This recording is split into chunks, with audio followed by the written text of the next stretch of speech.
നമുക്കറിയാം നിലമ്പൂരിൻ്റെ ഗവൺമെൻറ് കോളേജിന് സ്ഥലമെടുപ്പ് എത്ര കാലമായി നമ്മൾ കാത്തിരിക്കുന്നു. നിലമ്പൂർ ഗവൺമെൻറ് കോളേജ് UDFിൻ്റെ ഭരണകാലത്ത് നമുക്ക് അനുവദിച്ച കോളേജാണ്.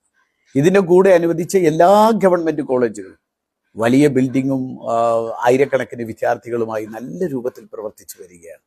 പക്ഷെ നിർഭാഗ്യവശാൽ നമുക്ക് കഴിഞ്ഞ 8-9 വർഷമായി നമുക്ക് ഒന്നും ചെയ്യാൻ സാധിച്ചില്ല എന്നത് യാഥാർത്ഥ്യം.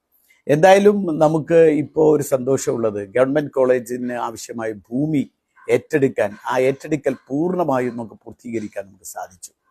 മാത്രമല്ല അതിൻ്റെ കെട്ടിട നിർമ്മാണത്തിന് വേണ്ടി 12 കോടി രൂപ നീക്കി വെച്ചിട്ടുണ്ട്. ആ കെട്ടിട നിർമ്മാണത്തിൻ്റെ പ്രാഥമിക പ്രവർത്തനങ്ങൾ നമുക്ക് ആരംഭിക്കാൻ സാധിച്ചു. എന്തായാലും നിലമ്പൂരിൻ്റെ ഗവൺമെൻറ് കോളേജ് സാക്ഷാത്കരിക്കപ്പെടും എന്ന് നമുക്ക് ഉറപ്പ് നൽകാൻ കഴിയുന്ന ഒരവസ്ഥാവിശേഷം നമുക്ക് ഉണ്ടാക്കിയെടുക്കാൻ സാധിച്ചു. എന്തൊക്കെയായാലും ഇതിനുവേണ്ടി സഹായിച്ച എല്ലാവരെയും, ഇതിനുവേണ്ടി കൈകോർത്ത എല്ലാവരെയും ഇവിടെ ഓർക്കുകയാണ്. മാത്രമല്ല ഒരു നല്ല നിലമ്പൂരിനു വേണ്ടി നമുക്ക് എല്ലാവർക്കും കൈകോർക്കേണ്ടിയിരിക്കുന്നു.